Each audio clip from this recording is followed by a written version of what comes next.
with President Putin. I think I have a very good.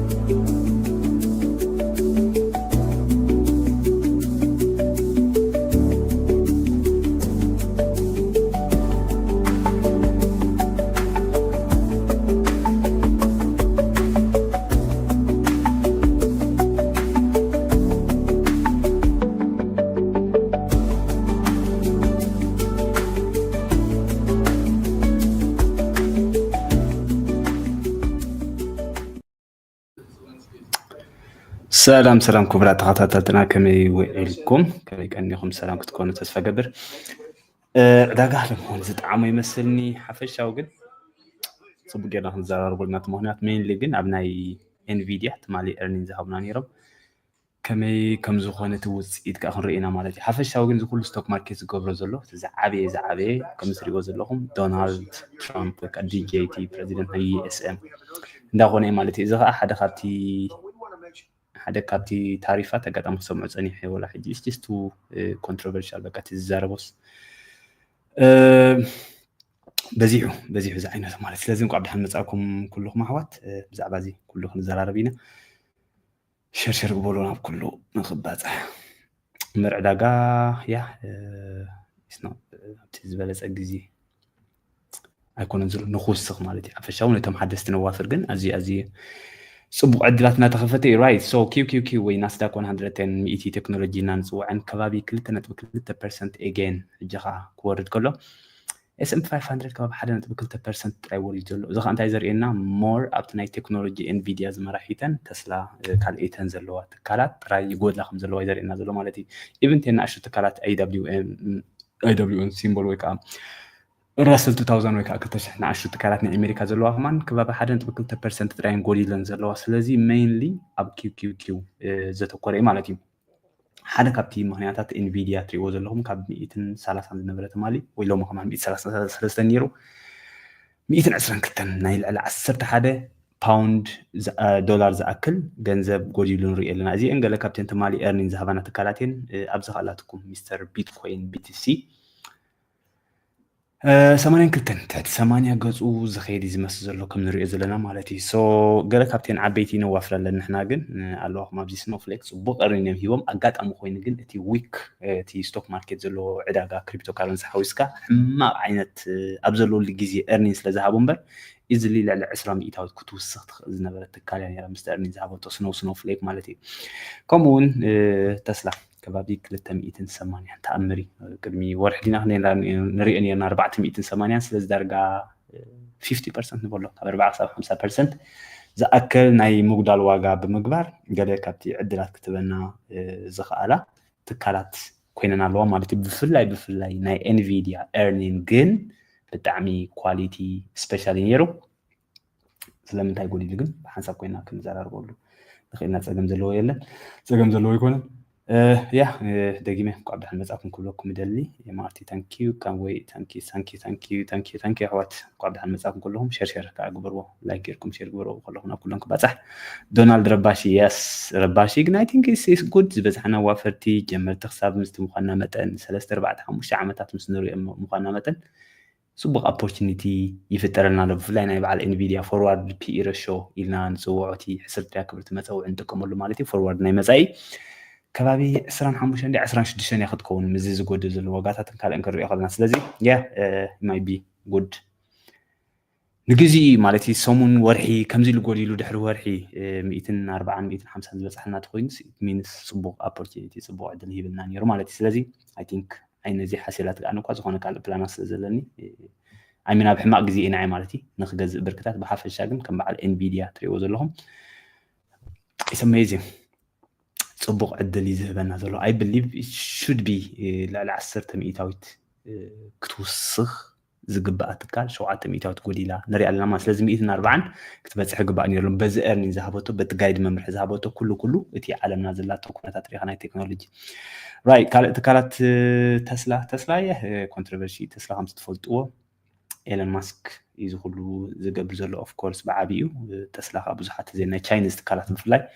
ይበልፃእ ስለ ዘለዋ ኩሉ ፅልዋ ገይሩሉ ኣሎ ማለት እዩ ብዓብዩ ግን ዶናልድ ትራምፕ እዩ ሰላም የማ ቋብላሓን መፀካ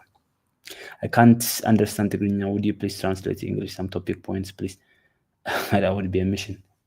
ناتنا تخاطبتنا تقرينيا ساعات تخسر زخونه. I think بتقرينيا هنقول إغريتها. Okay, I bought Nvidia some shares today.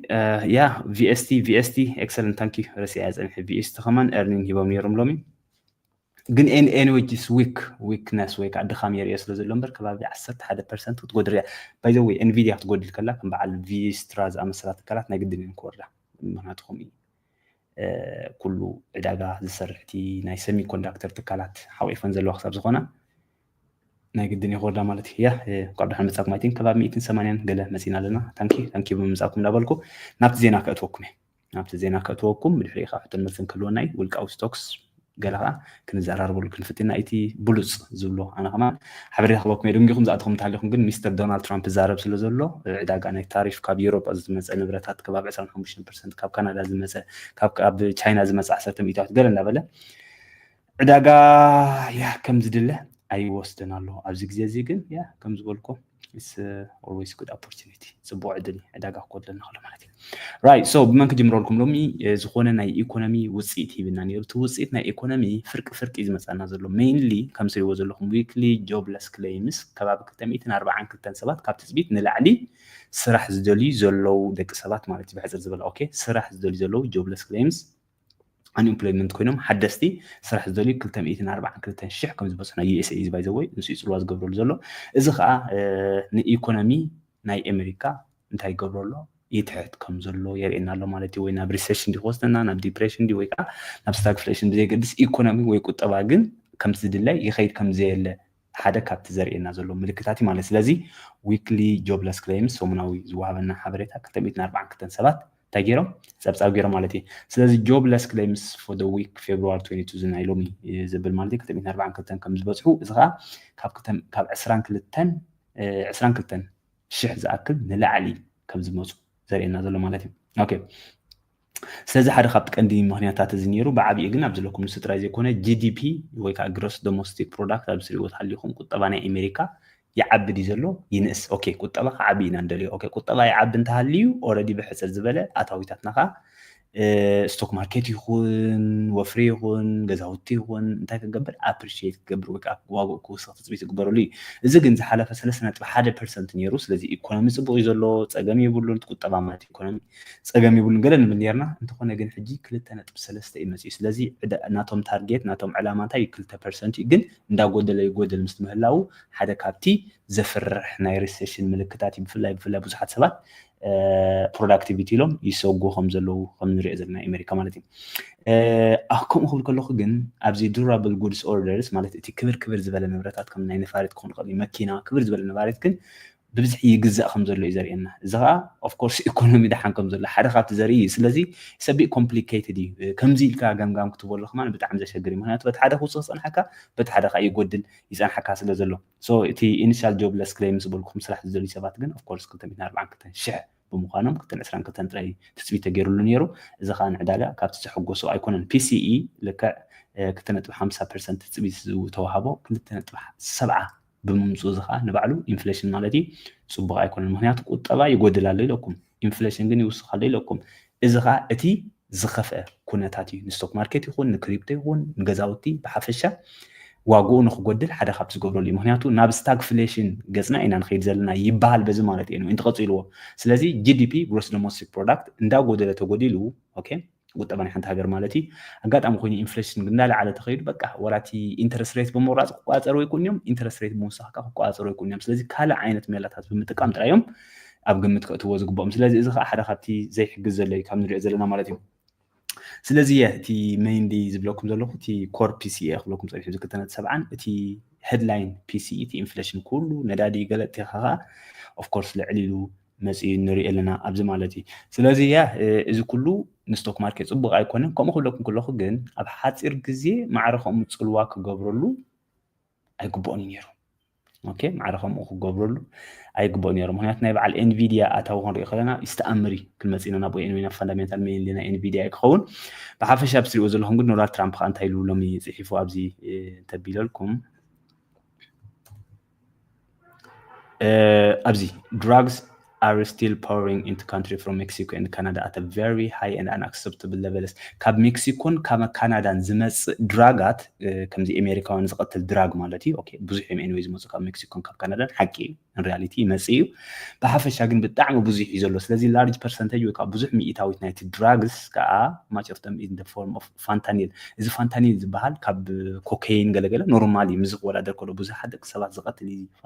ንዛረበሉ ዘለና ድራግ ማለት እዩ ስለዚ እዚ ድራግ እዚ ክንከላኸሎ ኢና ወይ ተከላኸልዎ ወይ ከዓ ብዙሕ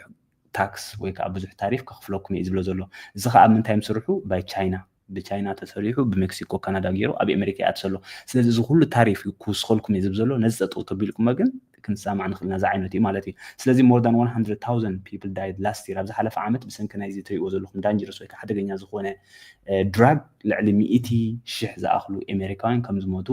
ፀብፃብ ኦብቪስሊ ፅሒፉ ኣሎ ኣብዚ ወላ 50,000 ክኾኑ ይኽእል ብሓፈሻ ግን ብዙሓት ከም ዝሞቱ ፈልጥ እያ ኢን ሪያሊቲ ማለት ብኒውስ ስለዚ ልዕሊ 100,000 ሰባት ይሰሎት እዚ ከዓ ሃይሊ አዲክቲቭ ኦኬ ዝኾነ ሲጋራ ተሲሕብካ ቀልጢፍካ ወልፊ ሒዘካኒ እዚ ግን ኣብ ሓፂር ግዜ ወልፊ ካብ ዘትሕዘካ እዩ ወካ አዲክቲቭ ኢና ንፅውዕ ዘለና ማለት እዩ ስለዚ ሚሊዮንስ ኦፍ ፒፕል ሃቭ ዳይድ ኦቨር ዘ ላስት 2 ዲኬድስ ኣብ ዝሓለፈ 10 ዓመታት ከዓ ሚሊዮናት ዝኣኽሉ ደቂ ሰባት ከም ዝሞቱ በዚ ሓበሬታ ይህብ ኣሎ ብሓፈሻ እንታይ ክብለኩም ደልየ ብሰንኪ እዚ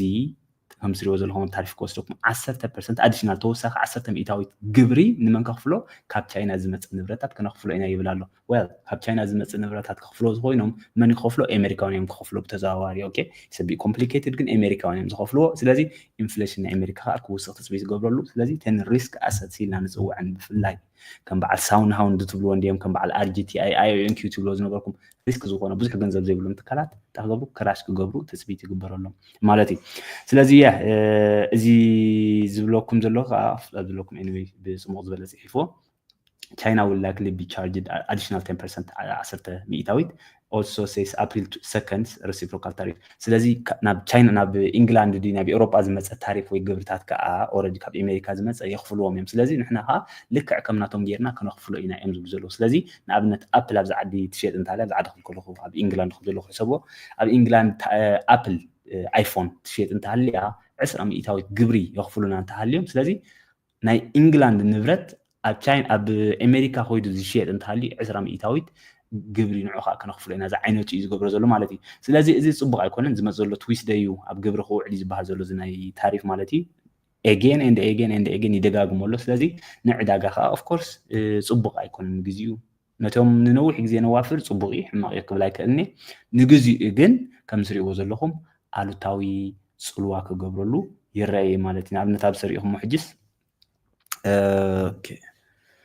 ኣብ ሰሪእኹምስ በዓል ማይክሮሶፍት ክወርዳ ዘይግበአኒ በዓል ኢንቪድያ ኢምፖሲብል ፕሮባብሊ ድሕሪ 2-3 መዓልቲ ክንሪኦ ከለና እዚ ናይ ታሪፍ ተረጋጊዩ ናይ ልዕሊ 140 ልዕሊ 150 ክንሪኦ ንኽእል ኢና ማለት እዩ AMD ወር እዚ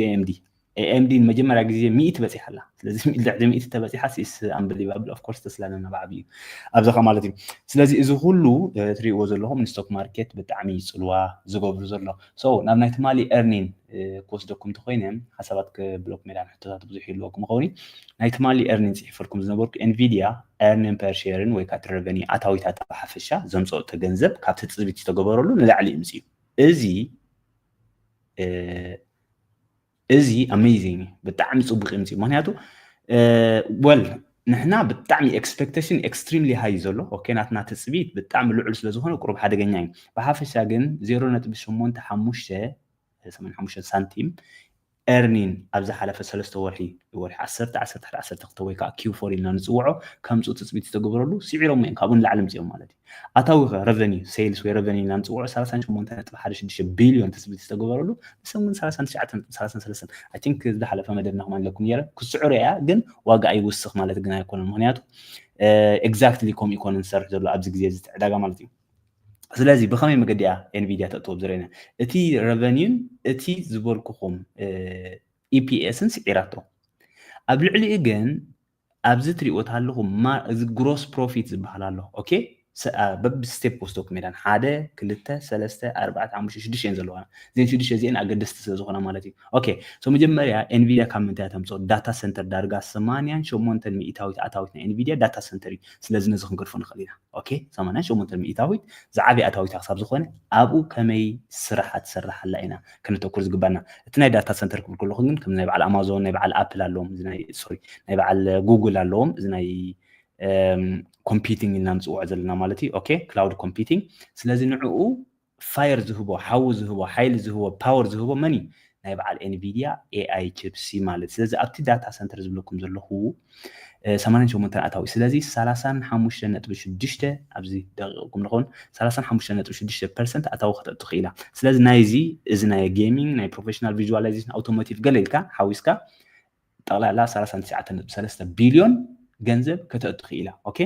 ንዕኡ ንኸተስርሕ ግን ነዚ ዝብለኩም ዘለኹ ቺፕስ ወፃኢታት ክህልዋ እዩ ንዕኡ ከዓ ኮስት ኦፍ ረቨኒ ንብሎ 10 ቢልዮን ወፃኢ ኣለዋ ማለት እዩ ኦኬ ስለዚ ካብ 39 ዝጎደሎ 10 ቢልዮን እንታይ ክመፅእ ግሮስ ፕሮፊት ኢልና ንፅውዖ ንሱ ወይ ከዓ 28.7 ቢልዮን ዝኣክል መኽሰብ ኣምፅኣ ኣላ ማለት እዩ ፅሩይ መኽሰብ ኣይኮነን ምክንያቱ ብድሕሪኡ ናይ ሰራሕተኛ ናይ ገለገለ ኣለዋ ሓፈሻዊ ግን እቲ ናይ ንኽስራሕ ዘጥፍአቶ ገንዘብ ምስ ጉደልካሉስ 28 ብማርጅን ክንሪኦ ከለና እዚ ምዚ ከነወዳድሮ ከለና እዚ ግሮስ ፕሮፊት ማለት እዩ 73% እንታይ ኣምፅኣ ግሮስ ፕሮፊት ማርጅን ኣምፅኣ ማለት እዩ እዚ ግን 73 ትሪእዎ ዘለኹም ትፅቢት ዝተገበረሉ 75 ክመፅእ ትፅቢት ተገይሩሉ ነይሩ እዚ ግሮስ ፕሮፊት ወይ እዚ ክውሕድ እዚ ዘጥፍአቶ ገንዘብ ማለት ኮስት ኦፍ ረቨኒ ኢና ንፅውዖ ወይ ከዓ እዚ ረቨኒ ክትውስኽ ካብ ሓደ እዩ ነይሩ ኣጋጣሚ ኮይኑ ግን እቲ ኮስት ኦፍ ረቨኒ በዚሑ ይመስለኒ ስለዚ ናታ ግሮስ ማርጅን 75% ዝተፅበነ 73% መፅኡ ሕማቕ ይኮነን ኢትስ ኣሜዚንግ ካብቲ ማርኬት ወይ ዕዳጋ ተፀቢይዎ ፅንሐ ግን ቁርብ ክጎድል ስለዝኽእል ኣይሓጎዘን ማለት እዩ ኦፐሬቲንግ ማርጅን ዝበሃል ካሎ ብል ንዕኡ ኸ ብምንታይ ኦፐሬቲንግ ኤክስፐንስስ እታ ትካል ንኽትሰርሕ ብዙሕ ወፃኢታት ክህልዋ እዩ ብተወሳኺ ማለት ንኽትሰርሕ ንዕኡ ኸ ኦፐሬቲንግ ኤክስፐንስስ ናይ ሰራሕተኛ ድዩ ናይ ገለ ሓዊስካ ማለት እዩ ስለዚ ንሱም ሰጉደልካዮ ዚ 4.7 ካብቲ ግሮስ ፕሮፊት ኦፐሬቲንግ ፕሮፊት ተባሂሉ ዝፅዋዕ እዩ እዚ ናይ ኣካውንቲንግ ተርምስ እዩ ኤኒዌይ ኣካውንቲንግ ዝተምሃርኩሞ ብጣዕሚ ቀሊል ትፈልጥዎ ኢኹም ኤኒዌይ ምክንያቱ ነምበር 1 ተምሃሮ ነገር እዩ ብሓፈሻ ግን እሱ ዝብለኩም ዘሎ ከዓ ክንምፂ 61% ኦፐሬቲንግ ማርጅን ኣምፅኣቶ እዚ ከዓ ብሓደ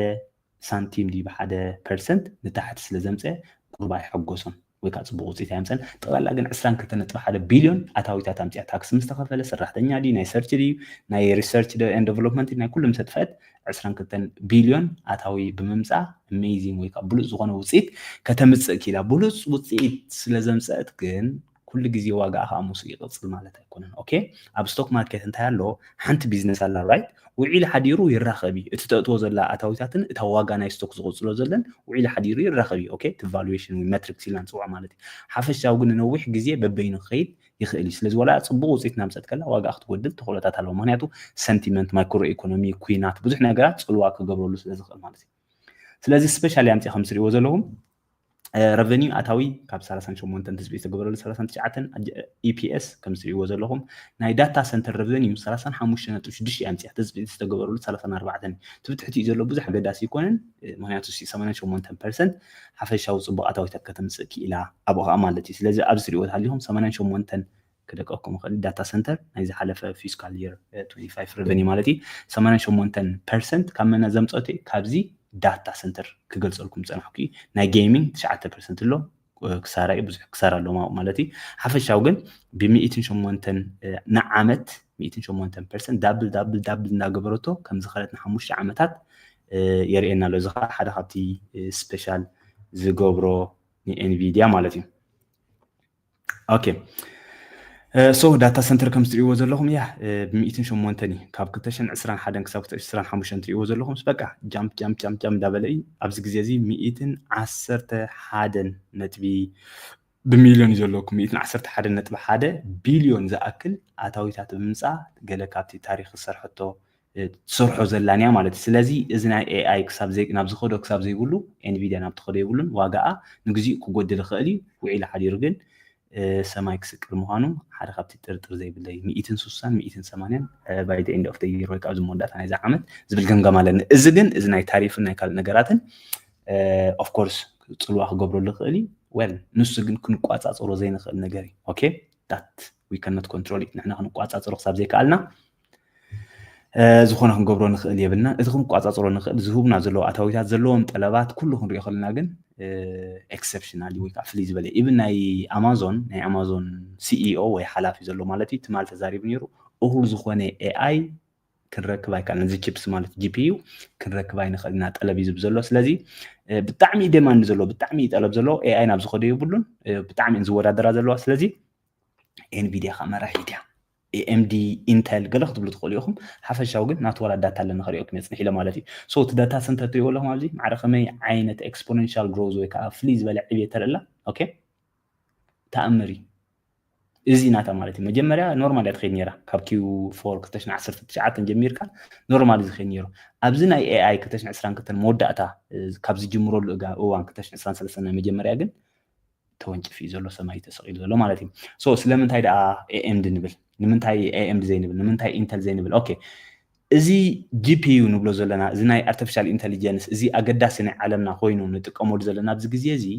ሰለስተ ትካላት ኣለውና ዓበይቲ ኣብኡ ዝሰርሓ ማለት ናይ በዓል ብሮድኮም ናይ ካልእ ነገራት ኣሎ ተን ሰለስተ ግን ናይ እዚ ዳታ ሰንተር ኣታዊ ዘለውን NVIDIA AMD and Intel ኦኬ Intel ናይ ቀደም ዝነበረት ማለት እዩ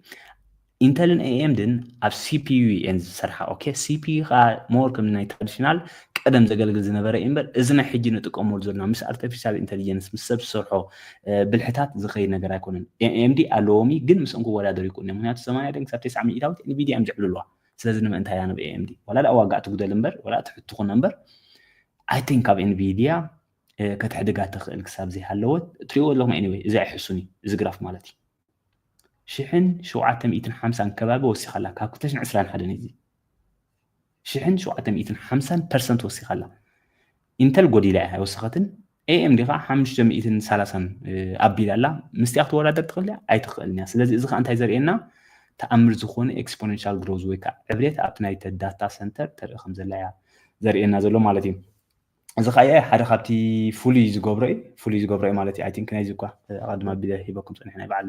ምልሲል ክትሪእዎ ትኽእሉ ኢኹም እዚ ማለት እዩ እዚ ናይ ብጣዕሚ ፅልዋ ዝገብረሉ ዘሎ ኣብ ስቶክ ማርኬት ካልእ ገለ ካብቲ ኤርኒንግ ዝነበረና ኣምፃልኩም 1 ሰከንድ ሼር ግበሩ ብፍላይ ኣብ ፌስቡክ መጀመርያ ግዜ ዚኣት ዘለኹ ድሕሪ ክንደይ ድሕሪ ነዊሕ ግዜ ዚኣት ዘለኹ ሶ ሼር ግበሩ ካልእ ማራ ማለት እዩ ማራ ኸ ኤርኒንግ ሂባ ነይራ 6% እያ ጎዲላ ዘላ I think ከባቢ 14 ገለን በፂሓ ነይራ ኣቐድማ ኣቢላ ግን well ዕዳጋ ክጎድል ከሎ እሞ ከም ንሪኦ ዘለና በዓል ቢትኮይን ታሕቲ ክወርዳ ከለዋ ቀዳሞት ዝፅለዋ ትካላት በዓል መን okay I think ንእሽተይ ሪካቨር ገብር ጀሚሩ ሎ መስለኒ እዚ ግዜ እዚ ቀዳሞት ዝፅለዋ ትካላት በዓል መን በዓል ማራቶን በዓል ሱፐር ማይክሮ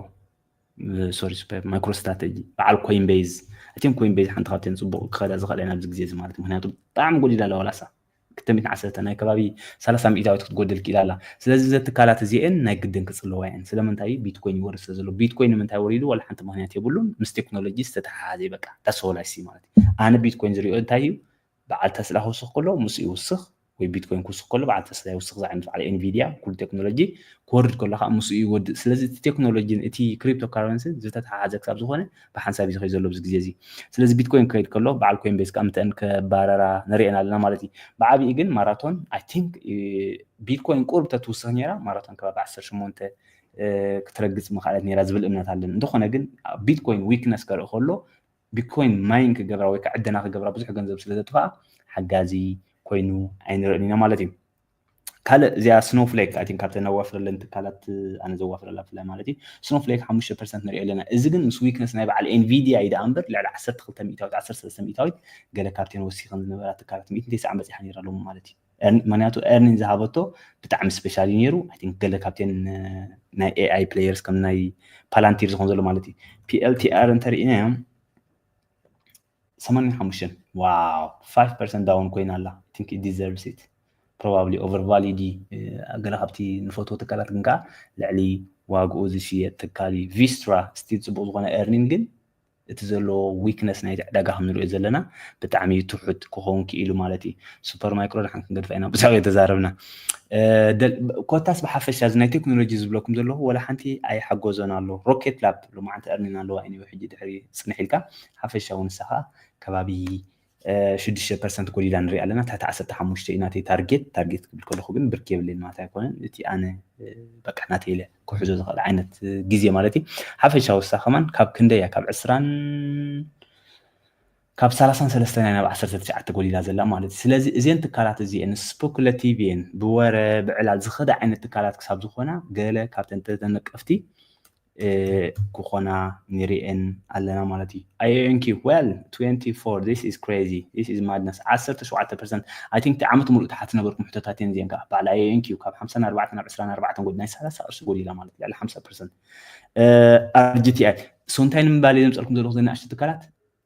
ብጣዕሚ ሪስክ ምስ ዝተተሓሓዘ ከም ዘሎ ክትፈልጥዎ ኣብ ግዜ ፅቡቅ ኣብ ቡል ማርኬት ክኸውን ከሎ ፅቡቅ የምፃልክዐን መዓስ ዕዳጋ ይወርድ ክትፈልጦ ክሳብ ዘይከኣልካ ግን ኣብ ትሽዑ ግዜ ንሰንካ ቀዳሞት ሃሰይቲ ይኾና ማለት እዩ ስለዚ ኣብ በዓል ተስላ ኣብ በዓል ኤንቪድያ ክትዋፍር ከለካ ኣታዊታት ርኢኻ ክንደይ ኣታዊ የምፁ ክንደይ ወፃኢታት ኣለዎም እቲ ዕዳጋ መን ክዕብሎ ይኽእል ኩሉ ፍሉጥ እዩ እዚ ግን ብጣዕሚ ተነቃፊ እዩ ምክንያቱ ኤርኒንግ የብሎምን ብዙሕ ኣታዊ የብሎምን the only way they can do is ናቶ ኢሹ ሼር ብምግባር ወይ ከዓ ብርክታት ብምሻጥ ብምብዛሕ ንሕና ከዓ ፅቡቅ ኣይኮነት መዋፈርቲ ማለት ስለዚ ቀዳሞት ሃሰይቲ ትካላት ከዓ ንሰን ይኾና ስለዚ ደንጊኹም ዝኣተኹም ተሃሊኹም ሎሚ ዝመፀ ፀብፀባት ናይ ክስታይ ፅቡቅ ኣይነበረን ብዓብዪ ግን እዚ ናይ ዋው 120 ኤንቪድያ guess what 120 this is crazy تسلا مو 180 كده لا مالتي نو اكل 180 ماتي 180 كل كله نو 3% راجو ديال لابز غزيازي this is just blood bath نبس لازيه كفاب سلك 80 قال وافيركم نبركم سوري just this year دولار كوس افريج راكم تقبلوا تقولوا حفشاو ግን ያ this is crazy this is why you diversify እቲ ነዛን ቆሉ ምክንያታት ከዓ እዚ ሓደ ካብቲ ምክንያታት እዩ ማለት እዩ NVIDIA you don't deserve this I think በቲ earnings ዝረኣኽዎ ሓንቲ ትካል ተዝመርፅ ነይረ NVIDIA ኣማዞን ከክንደይ ከይዳ ኣላ 2.7% well በዓል ኣማዞን ከም ዝኽወርዳ ተኽኢለን it's just ናይ ኣጋጣሚ ነገራት እዩ ዕዳጋት ኢኮኖሚ ዘለዎሉ ዝም ናይ ታሪፍ ናይ ዶናልድ ትራምፕ ዘለዎሉ ግዜ እምበር I think ካብተን ቀንዲ ተዓወቲ ትካላት ክኾና ዝግበአን እየን በዓል NVIDIA በዓል ኣማዞን ማለት እዩ ስለዚ I think ጥርጣረ ዘይብለይ ትካላት ስንታይን NVIDIA ሓደ ኣማዞን ክልተ እዚአን ክልተ ትካላት I believe 50% at least ማለት እንተወሓደ ከባቢ 50% ንላዕሊ ገፀን ክኸዳ ከም ዝኽእላ እምነት ኣለኒ ቁርብ ኢኮኖሚ ክመሓዝ ትኽእል ማለት ናይ ተስላ ወል ልዕሊ 200 ትሕቲ 250 ወላ ክትከይድ ትኽእል እያ ክትከይድ ድያ ዝብል እምነት የብለይን ሓፈሻው ግን ምስኣ ዝተተሓሓዘ ዓብ ሪስክ ከም ዘሎ እየ ክሕብረኩም ደልየ ማለት እዩ ምስ ተስላ ምክንያቱ ኣብ ዶናልድ ሲመንሽም ኤላን ማስክ ኣብ ናይ ፖለቲካን ካልእን ስለ ዘለዎ እዚ ናይ ባዕለንስ ፉል ሰልፍ ድራይቭ ንብሎ ዝነበርና ኦፍ ኮርስ ብዙሓት ትካላት ኣትየን ኣለዋ ከም በዓል ጉግል ዝኣመሰለ ወይሞ ዝበሃል ማለት እዩ بعبي خا كم صار كم يبزي جوجل اوكي حطيت عليك ما عبتنا الكومنت سيكشن صحفوا تدخلوا لكم ولا سوكمي لا تتكل يلا خسكم ما وين قاعد دحين مصاحكم كلهم بليز شير كلهم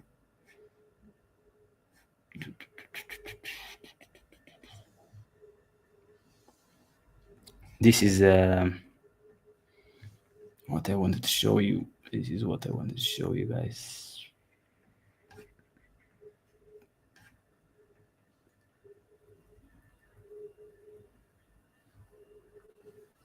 Yeah, this one. Is it ናይ ትሪኦ ዘለኹም ሓንቲ ካብተን ናይ ክሳይ ትካላተን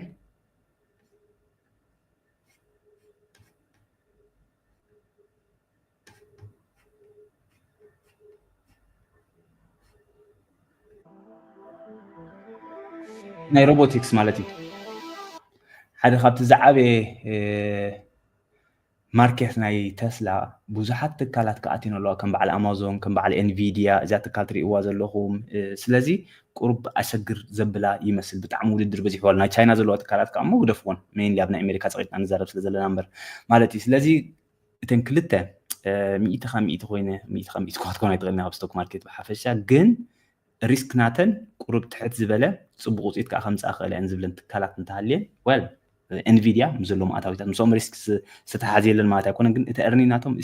ብጣዕሚ ስፔሻሊ ካልእ እቲ ከዓ ኣማዞን ማለት እዩ ኣማዞን ፕላስ ኤንቪድያ ክልተ ብሉፃት ትካላት ምበልኮን ይረኣነ ኣብዚ ግዜ እዚ ባይ ዘ ወይ ኣብቲ ናይ ኮመንት ሴክሽን ገዲፈልኩም ኣለኩ ትሪኦ ትብሎም ጊቭ ኣዝ ባዳስ ሃው ወርክ ኦኬ ክበኩም ክእል ናይ ፓላንቲር ፀገም የለ ናይ ሶፍትዌር እየ ኦኬ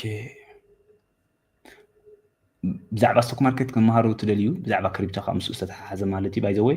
ኣብ ኮመንት ሴክሽን ኣለኩም ጆይን ክትገብሩ ትኽእሉ ኢኹም ኣብ ከባቢ 8 ቅርሺ 9 ቅርሺ ክሳብ 10 ገዳ ቅርሺ ብምኽፋል ክትመሃሩ ትኽእሉ ኢኹም ዋው ሶ እታ ጥጦ ኣቢል ኣለኹ ተስ 53 ሚእታዊት ተስላ ኢልኩም ባይ ዘ ወይ 53 ሚእታዊት ተስላ ኢልኩም ሓንቲ ትካል ምረፁ ኢለኩም ማለት እዩ ኤንቪድያ ዝበልኩም 33 ነርኩም ፓላንቲር 7% ኣማዞን 5% ኣሜዚንግ ኣማዞን ሓንቲ ካብተን ዝበለፃ ምበልኳ ነይራ ኣነ ባዕሊ ተመሊሰ ማለት እዩ ኣማዞን ሓንቲ ካብተን ዝበለፃ ምበልኳ ነይራ ከም ትሪእዋ ዘለኹም ሶ ያ ፕሊስ ላይክ ግበሩ ብዙሓት ትሪእዎ ኣለኹም መስለኒ ኣሕዋት ከባቢ 88 ላይክ ጥራይ ጌርኩም ኣለኹም ሰፋ ኣነ ኢኹም እንታይ መበል ክሳይ ዝኾን ዘላ ሶ ያ ዕዳጋ ከምዚ ይመስል ኣሕዋት ኤንቪድያ ብጣዕሚ ፅቡቅ ዝኾነ ኣታዊ እያ ምፅኣ ኣለና እንተኾነ ግን ዕዳጋ ከምቲ ዝግበአና ይህበኒ ኩሉ ግዜ መጀመርያ እኳ ድሓን ዝኾነ ትመስል ነይራ ዕዳጋ ክፍትን ዝበለ ውዒሉ ሓዲሩ ግን ብዚ ናይ ታሪፍ ናይ ገለን ዶናልድ ትራምፕ ክዛረብ ምስ ጀመረ ኣይጣዕማን ልዕሊ 8 ሚእታዊት ክትጎድል ተረኣያ ኣላ ኣብ ሓሙሽተ ሓደ መዓልቲ ማለት እዩ ትማሊ ዝነበረ ውፅኢት ከዓ 9 ሚእታዊት ላዕሊ ወይ ታሕቲ ክትወርድ ካብቲ ዝነበረ ገምጋሚ ኣማዞን ከመን ከምኡ ይወረደትን 2.6% ኢቭን ተስላ 3% ላይ ወሪዳ ስለዚ ኤንቪድያ ስለ ዝጎደለት ኦፍ ኮርስ ንዕዳጋ ከዓ ብጣዕሚ ክትልክሞ ተረኣያ ኣላ ክንሪኦ ኣለና ማለት እዩ ሶ ፓላንቲር ኢልካን ሄርካ ፓላንቲር ሓንቲ ካብተን ናይ ሶፍትዌር ትካላት እንድያ ኣብዚ ናይ ኩናት ናይ ክልተ ዓይነት እዩ ዘለዎም ጎታም እንታይ ዝበሃል ሓደ ናይ ንመንግስትን ጋቨርንመንት ማለት እዩ እቲ ሓደ ከዓ ንኮመርሻልን ናይ ኤአይ ከምዚ ናይ ዳታ ሓበሬታ ትህቦም እሞ ብዙሕ ኣሸጋሪ ዝኾነ ሓበሬታታት ትህቦም ንሶም ከዓ ብቕልል ዝበለ መገዲ ሶልቭ ገይሮም ፈቲሖም ካብቶም ዝህቡካ ትካላት እዮም ማለት እዩ ስለዚ ሓንቲ ካብተን ዝዓበያ ብዙሕ ኣታዊታት ብዙሕ ኮንትራክት ዘለዋ ካብ ናይ ዩኤስኤ ብፍላይ ማለት እዩ ግን ከም ትሪእዎ ዘለኹም ፒ ሬሽዮ ልዕሊ 100% ልዕሊ 400 እዩ ዘለዎ ፒ ሬሽዮ ናታ ፕራይስ ኤርኒንግ ማለት ዘላታ ኣታውን ትሸጦ ዘላ ክወዳደር ከሎ ስለዚ ኦቨር ቫሊድ ወይ ከዓ ልዕሊ ዋግኡ ይሸጥ ከም ዘሎ ሓደ ካብቲ ዘርእየና ምልክታት እዩ ስኖፍሌክ 4% ጥራይ ወሲኻ ሓዲራ ሚን ወዲ ዕዳጋ 4.5 ዋው ኣስባድ ማራቶን 5.46% ክሬዚ VST ቪስትራ ብዙሓት ተሓት ኣለኹም ቪስትራ ከዓ ምስ በዓለ ኤንቪድያ እዩ ወላ ኢትስ ጀስት ኤርኒንግ ኢት ዳዝንት ማተር ዛ ዓይነት ኢልዎ ኣሎ እቲ ዕዳጋ ማለት እዩ ኣሕዋት እቲ ዕዳጋ ሳየገድሰንን እዩ ዛ ዓይነቱ ዘረባ ተዛሪብዎ ኣሎ ኤም ድኻ ከመይ ከይዳ ትሕቲ 100 ኦ ማይ ጋድ 950 I remember ኣብዛ ሓፂር ግዜ ክንደይ ነይራ ዋው this is killer ኣብዚ ትሪእዎ ኣለኹም 2024 ወርሒ 3 227 ዝነበረት 223 27 ከባቢ ዝነበረት ሕጂ ልዕሊ ትሕቲ 100 ትሸጣላ ዝገላብስ ካብ ሰሚኮንዳክተር ማለት እዩ ስለዚ መውፋርኩም ዶ ይተርፈኩም አይ ቲንክ ፐርሰናል ኣድቫይስ ወይ ውልቃዊ ምክሪ ይኮን ሓፈሻዊ ግን ያ just be careful about AMD ATC ስናቱ ዝወርደሉ ዘሎ ኩነታት ብጣዕሚ ትሑት ስለ ዝኾነ ኣብ በዓል ኤንቪድያ ኣማዞን ኣዋፊርካ ክትረጋጋእ ትኽእል ኢኻ ኢትስ ጉድ ኦፖርቹኒቲ ባይ ዘ ወይ ከምኡ ለኩም ከለኹ ግን ስለምንታይ ኩሉ ግዜ ኣብነት ዝህበላ መታ ኣላትኩም ኣብዚ መታ ከመን 658 ጎዲላ ዋው one day chart ናይ 5 years ተሪእልኩም ኣብዚ ትሪእዎ ኣለኹም ካብ 360 ናብ 87 እያ ከይዳ ናይ 75 ሚእታዊት ብድሕሪኡ ግን ርአዮ ኣሜሪካ ካብ 87 ናብ 740 ክሳብ 650 ንብሎ ኣብዚ ግዜ ስለዚ ሎንግ ተርም ንነዊሕ ግዜ ኣተኪርና ነዋፍር ክሳብ ዝሃለና ኣይ ቲንክ ስ ዓብዪ ፀገም ዘምፅእ ኣይኮነን ዓብ ፀገም ዘምፅእ ኣይኮነን ማለት እዩ ስለዚ ያ ሎንግ ተርም ክሳብ ዝኾነ እንተወሪድልና ሕማቕ ኣይኮነን ምባል ኢለ ኳሊቲ ስቶክስ ከም በዓል ተስላ ከም በዓል ኣማዞን ክሳብ ዝጎደለና ወይ why not invest ጽቡቅ ዕድል ህበና ስለ ዘሎ ማለት እዩ እንኳዕ ብድሓን ፀናሕካ ዌልካም ከመይ ከደልኩም ኣሎ ናተይ ማይ 88 ሚእታዊት ንላዕለ ከይዱ ዝነበረ ይርት ደይት ናተይ ኣታው ማለት ናተይ ከሲበሉ ዝነበሩ 88 ሚእታዊት ከሲበ ዝነበርኩ ዳርጋ ዳብል ከይደ ዝነበርኩ ኔጌቲቭ አይ ቲንክ ኔጌቲቭ ኣትየለኹ መስለኒ ሎሚ ኔጌቲቭ ኣትየ ኣብ ውሽጢ ሰሙን ማለት እዩ ያ ይርት ደይት 1.4 ማይናስ ኣትየለኹ 1.4 ማይናስ ማለት so it's normal ዲስ እናገበርኩም ትቆሉ ትኽእሉ ኢኹም ጀስ ግን አግሬሲቭሊ ዝውፈረሉ ዓይነት ክስታይ ኮነ ድራምስ እንትግኛ ሶሪ ሰላም ብሬን ተኸታቲኻ ሰላም ሰምራብያ ሰላም ኣሕዋት ሮቢ መርሓባ ብርሂን ከመይ ኣምሲኻ ከመይ ከምዚ ናይ ኤንቪድያ ፅቡቅ ፀብፃብ ኣምፅያ ከላ ንታሕቲ ትወርድ ዘላ ከም ንቡር ፅቡቅ ፀብፃብ ከተምፅእ ከላ ክድይብ ይግባኣ ወይስ እዚ ናይ ትራምፕ ዝበሎ ብዛዕባ ቀረፂ ኩሉ ዝሕመሶ ዘሎ መብዛሕትኡ ስቶክስ ኣብዚ ሰሙን ልዕሊ 15% ጎል ያ ትክክል ሜይንሊ ትራምፕ ጥራይ ዘይኮነ እቲ ኢኮኖሚ ስራሕ ዝስእኑ ዘሎ ሰባት አንኤምፕሎይመንት ሬት ድዩ እቲ ኢንፍሌሽን ላዕሊ ከይድ ከሎ ስለዚ ስጋኣት ናይ ሪሴሽን ወይ ናይ ስታግፍሌሽን ይፈጥር ስለ ዘሎ እቲ ሜይንሊ ቀንዲ ማለት እዩ ስለዚ ሪሴሽን ክምል ከለካ ቁጠባ ናይ ሓንቲ ሃገር 3 ወር ገይሩ ክልተ ግዜ ኔጌቲቭ ወይ ከዓ ኣሉታዊ ክህበካ ከሎ እዩ ስለዚ እቲ ኢኮኖሚ ተደመሮ ዶናልድ ትራምፕ is equals to stock market crash ማለት እዩ ናይ ክልቲኦም ተደማሚሩ ማርኬት ካብ ብዙሕ ሕጉዝን ኣሎ ኦፍ ኮርስ ናይ ቻይና ዲፕሲክ ዶ ገለገለ ካሎ ኣብ ልዕሊ ማለት I just made FICO with the 5 minutes means Palantir put option congratulations put option yeah that's great Tesla will go down more okay we'll see ናይ Nvidia ፀብፃብ ፅቡቅ ነይሩ ግን ብምንታይ ምክንያት እያ ክትጎድል ክኢላ ከምቲ ኣቀዲመ ዝሓበርክዎ ፅቡቅ ኣሎ እንድዩ ግን ብጣዕሚ ፅቡቅ ክኸውን ነይርዎ እንዳሳው ሴት ማርኬት ኦኬ ማርኬት ፅቡቅ ግን ብጣዕሚ ፅቡቅ ኦኬ ኢትስ ወንደርፉል ግን ኤክሰፕሽናል ክኸውን ነይርዎ ወይ ከዓ ኤክስትራኦርዲነሪ ክኸውን ነይርዎ ማለት እዩ ስለዚ እቲ ግሮስ ማርጅን ካብ 6 ንታሕቲ 75 ስቤት ተገብረሉ 73 ጥራይ መፅዩ ኦፐሬቲንግ ማርጅን ከዓ ከምኡ ኦፐሬቲንግ ማርጅን ከዓ ትሕት ዝበለ መፅዩ ማለት እዩ እዚ ከዓ ብሚኢታዊት ካብቲ ጠቕላላ ሴልስ ወይ ሬቨኒ ኣታው ተምፅኦ بدحري يزول مخسر مال كوست اوف جودز هاوس كامالتي ببرسنتج وي بمئتاوي كتري خلاص 75 مئتاوي كم مخسبا كاتوت بيستقبرلو 72% لازم مصه صلوا بزح صلوا قبروا لا يغبوني حفشاو ግን ትጽቢት ኤክስፔክቴሽን ይበቃ ናና ዝሐሰና ማለት ኦኬ ኤክስፔክቴሽን ከም ዝሕና ሰይድ ቪዲዮ ክትውስኽ ያልካ ምሽ ብኩሉ ገንዘብ ካተትዎ ወይ ገዛ ከብትመኒ ኢልካ ቀልጢፍካ ተእትዎ ኩሉ አጋጣሚ ኮይኑ ናይ ገዛውቱ ናይ ካል ነገራት 10% ንድሕሪት ይምለስ እዚ ከዓ እንታይ ገብረካ ዲስአፖይንት ይገብረካ ንዓኻ ማለት እዩ ስለዚ ነተመዋፈርቲ ክሳብ ዝኾና እቲ ፍርሒ ናይ ታሪፍን ናይ ካል ነገራትን ጽልዋ ክገብረሉ ይሉ ዝብል እምነት ኣለና ኣነ ማለት እዩ ፓይ I think it's fake ዛ ክሪፕቶ ተሰሪቁ እዩ ዝበሃል ዘሎ ያ ናይ ክሪፕቶ 1.5 ቢልዮን ዝኣክል I think ናይ ኮርያ ሰሪቆምና ገለብሉሎ ማለት ሃክ ተገይሮም እሱ ግን ኦሬዲ ዝመጽ ዝሓለፈ ሰሙን ዝነበረ ዜና እዩ ሶ ሕጂ ጽልዋ ክገብረሉ ሳይ ጽቤን ያነ ቢትኮይን ከዓ BTC USD by the way ንባዕል Nvidia ይምጽረው ነይሩ ሱ regardless wow this is just crazy ዶናልድ ትራምፕ ክመጽእ ከሎ 72 እንዳ 73 ነይራ ኦሬዲ 10,000 ጥራይ ወሲኸላ ብድሕሪ ማለት እዩ ሚስተር ቢትኮይን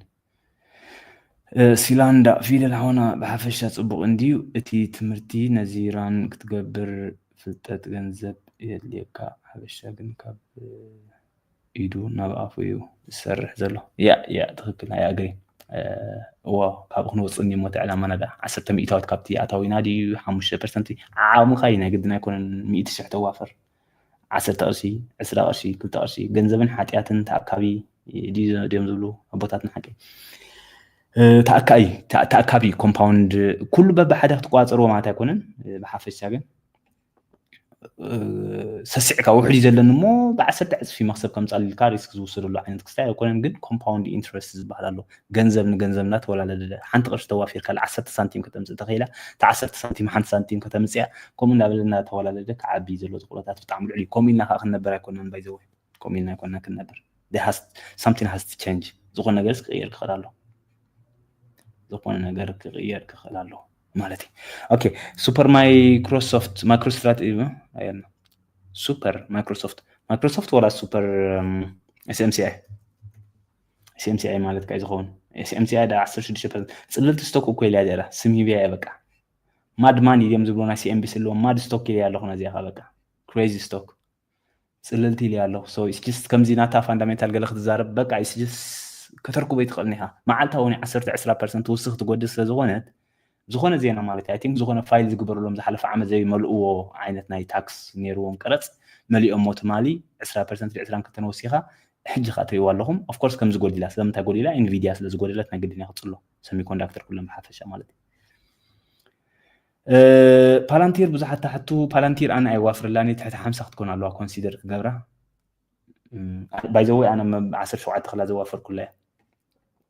ቀደም ማለት ሰብ ከይፈለታ برهين سلام مرة سلام كمي كو اوفر فاليد كم زلو نفلط earning per share አለካ ኣብ ሓፂር ግዜ እቲ ፕራይስ ቱ ሴል አለካ ብፍላይ ሕጂ ፈላለዩ ካብ ኢንዱስትሪ ናብ ኢንዱስትሪ ፈላለዩ ነዚአን ናይ ሶፍትዌር ትካላት ሕጂ ከም በዓል ፓላንቲር ዝኣመሰላ ትካላት ሩል ኦፍ 40 ዝበሃል ኣሎ ሕጊ 40 ዝበሃል ኢን ሪያሊቲ ንሱ ፅቡቅ እዩ ዘለዎ ፅቡቅ ኣንፅያ ሓፈሻዊ እቲ ፕራይስ ቱ ሴል ግን ምስ ካልእ ትካላት ክወዳደር ከሎ ኤክስትሪምሊ ሃይ ከም ዘሎ ዘላ ፕራይስ ቱ ሴል ማለት ከዓ ተእትዎ ዘላ ኣታዊታትን እቲ ናታ ማርኬት ካብን እቲ ማርኬት ካብ ነቲ ተእትዎ ዘላ ኣታዊታት ምስ መቐልካዮስ ዝመፅእ ቁፅሪ ማለት ስለዚ ናታ ከባቢ 80 ሌት 9 እዩ ዘሎ ስኻ ኦቨር ቫሊድ ሓደ ካብቲ ዝገብራ ምክንያታት ትኾን ማለት እዩ برهن بركي تفدو اندحر كثيرهم تسلا ولا سيملس حتى خاطر ترديا وحتى ترديا تسلا تقودل تخليا ولا خبزلاتنا 100 تقودل تخليا كساب زي شتكايو ግን ኣብዚ ጠፍኡ የብሉን ዝጠብኣሉ ምክንያት እንታይ እዩ ባንክራፕስ ተጋጢሙ ጥፈሻ ማለት ከም ኣጋጥመን ዘሎ ተካላት ግን ብጣዕሚ ትሑቲ ብፍላይ በዓል ተስላስ ተሳክባብ 30 ቢሊዮን ዲገር ዝኣክል ገንዘብ ኣለዎም ስለዚ ዝጠፋ ኣለዋ ግን ኣብ ምንታይ ተዋፍር ከም ዘላ ክፍልጥ ለካ ኣለኩም በዓል ኢንቪዲያ ናብ ክጠፋ ከም በዓል ማይክሮሶፍት ከም በዓል ኣፕል ከም በዓል ጉግል ናብ ዝኸደ የብለን ስለዚ ተዋፍር ዘላ ማለት ከብለኸል ማለት ከም በዓል ተስላ ግን ኖ ፕሮብለም ፀገም የለን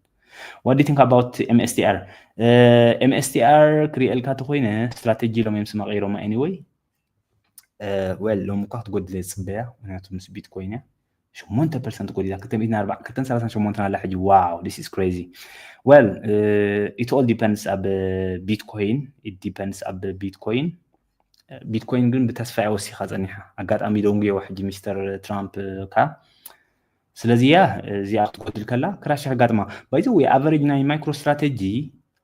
ናይ ማይክሮ ስትራቴጂ ከባቢ 66,000 እዩ ዘሎ ንሓንቲ ቢትኮይን ገዚኦሞ ዘሎ ማለት ስለዚ 20,000 ካብ ሕጂ እንተጎዲላ already ማይክሮ ስትራቴጂ ምግዛእ ዘዋፃ ኣይኮነን 20,000 ዶላር እንተጎዲላ ቢትኮይን already ማይክሮ ስትራቴጂ ኣብ ፀገም ክትኣትዩ ኣሽዑ ማለት እዩ ስቲል ግን ብርክለና ኣነ ባይዘው ብርክለኒ ከም ዝበልኩም ግን ናተይ ውሕዲ ኣብን ዘዋፍሮ ዝበዝሐ ኣብተን دحن زخونا ريسك زي بلنت كرات يوافر بدحري خاشو بتاع بولات زخونا بلا خلي سيمبوتيك هذا هو هابن سيمبوتيك حنت خاطرنا اشتو ناي روبوتكسين 3% تقول لا لابز غزي زها اي ثينك بزحات اني نكون كرات امبر سبيندر اي ثينك قلت تقول تخيل خاب زلاته بفلاي اتس ا جود opportunity تصقم ግን ሕጂ ኩሉ ስቶክስ ለዝጎደለና ብዙሕ ዕድላት ይዘለና ንክንገዝእ that's the problem በብሓደ ክወርድ ነይርዎ ሕጂ ኩሉ ገንዘብካ ሳብትሪ ካብቲ ክትዋፍሮ የፀግም ማለት እዩ ስለዚ ሪስክ ትሕት ዝበለት ኣለኩም ኣብ ኣማዞን ኤንቪዲያ ካብኡ ልዕል ዝበለ ሪስክ ዘለኩም ተስላ because I believe ከባቢ ሽሕ ክትበፅሕ ዝብል እምነት ኣለና at some point በርባዕተ ዕፅፍ ኣብ ዘላቶ almost 4 ዕፅፍ 3 ገለ ዕፅፍ ማለት እዩ ንዓመት ገለ ተኮይኑ ግን I think Amazon and Nvidia would be the choices so ብዛዕባ ሲምቦቲክ ብዛዕባ Amazon ዝዛረበና ምክንያት እንታይ እዩ ምስ በዓል Nvidia ምስ በዓል Amazon ስለተወዳደረ ኣብቲ ናይ robotics okay ኣብቲ ናይ robotics ስለዘለዎም ስለተወዳደር that's the problem oh Rocket Lab RKLB Rocket Lab 3% ወሲኻ ኣላ ሕጂ after market ማለት እዩ I think earning ሂቦም ኮነ ኮዲኦም ክረይና ሕቶታትኩም ምስልኩም ቅድም Palantir give us advice how it work yeah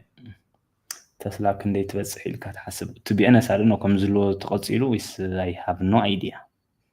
all I know is ድሕሪ 5-6 ዓመታት ሽሕ ክትበፅሕ ሱፐር ማይክሮ እንታይ ትኸውን ኣላ ፅልልቲ ስቶክ ተስላ እዚ ትራምፕ ኤላን ምስ ዩሮፕ ዝገብርዎ ዘለው ፖለቲካዊ ምትፍናን ዓቢ ፅልዋ ክገብረላ እዩ ገይርላ እዩ yes ክገብረላ ዘይኮነስ ገይርላ ኣሎ ሰላም ብርሂን ኤንቪዲያ ብሩህ መጻኢ ኣለዋ እናተባህለ ስለምንታይ ሕስርቲ ኮይና ማለት ትሕቲ 300 ንሼር ምስ መታ ኣነጻጺርካ ክሳብ 700 ነይረን ተስላ ክሳብ 400 ገለ ካብ ምንታይ እዩ I think ሶኒ ማዕሲ ትምህርቲ ዘለና ንእሽተይን ዓባይን ክትፈልጣት ኮይንካ ትካል I think ኣገዳሲ ትሕቲ እያ ንኹልኩም ክጠቕመኩም ትኽእል እያ ኩሎም ካብ ዜናታት ጥራይ ሓንቲ ትካል ንእሽተይ ድያ ዓባይ ክትፈልጣት ኣሊኻ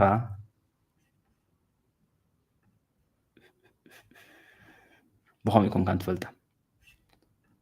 ኢኮንካ እንትፈልጣ ምክንያቱ outstanding shares ዝበሃል ኣሎ ኦኬ outstanding shares ዝበሃል ኣሎ ሶ መታ ስቶክ እንተይለብዚ ሕጂ መታ ንእሽተይ ድያ ዓባይ ክትሪኣ እዚ ወላ ሓንቲ መገምገሚ ይኮነን ወላ ናይ ረብዒ ክትገዝእ ትኽእል ኢኻ ናይ ሓደ ቅርሶ ክትገዝእ ትኽእል ኢኻ ናታ መገምገሚ እዚ ማርኬት ካብ ትሪእዎ ኣለኹም ኣብዚ ማርኬት ካብ ሓደ ነጥቢ ሕጂ ክገዝኣ ተዝኸውን ነይረ ኣነ ሃብታም ተዝኸውን ነይረ ወይ ኤላን ማስክ ክገዝኣ ተደልዩ ነዚኣ ክንደይ ክበላ ኣለኒ ክንደይ ክበላ እዩ ልዕሊ 1.7 ትሪልዮን ዝኣክል ገንዘብ ከጥፍእ ስለዚ መታ 1.7 እያ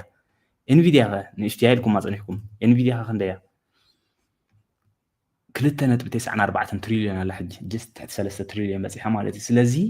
ብክልተ ዕፅፍን ልዕሊኡን ዝኣክል መን ተዓብላ ኤንቪዲያ ተዓብላ ማለት እዩ ኦኬ ሆፕፉሊ ንፅርት ገይረ ኣለኹ እዚ ግን እንታይ እዩ 1200 ማሃለወት ግን ስፕሊት ገይሮም ነይሮም ን10 መቂሎም ሞ ንዓና ክጥዕመልና ክሓስረልና ኢሎም ንኦፕሽን ንኻልእ መገድታት ማለት እዩ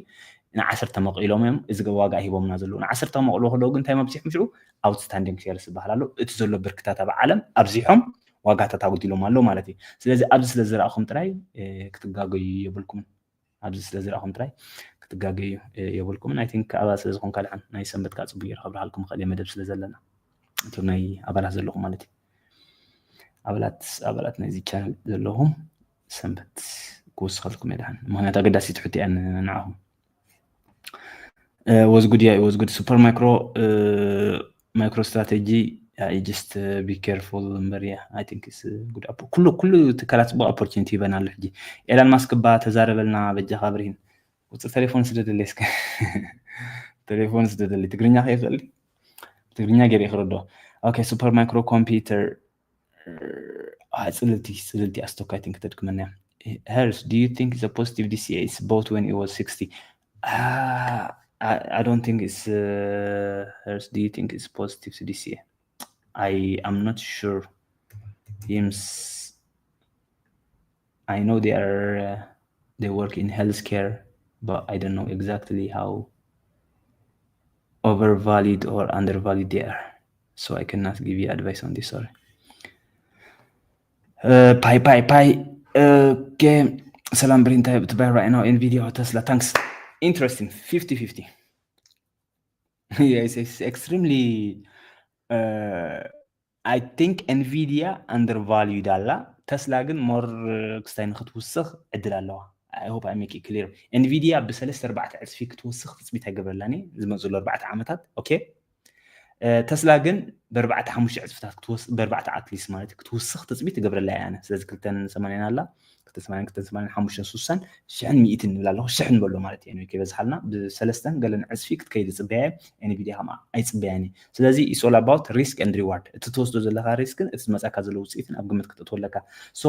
ውሽጢ ሓደ ዓመት ወይ ወርሒ ወይ ገለ ዝኾን ነይሩ I would choose Nvidia long term risk ብምውሳድ ማለት እዩ I would choose Tesla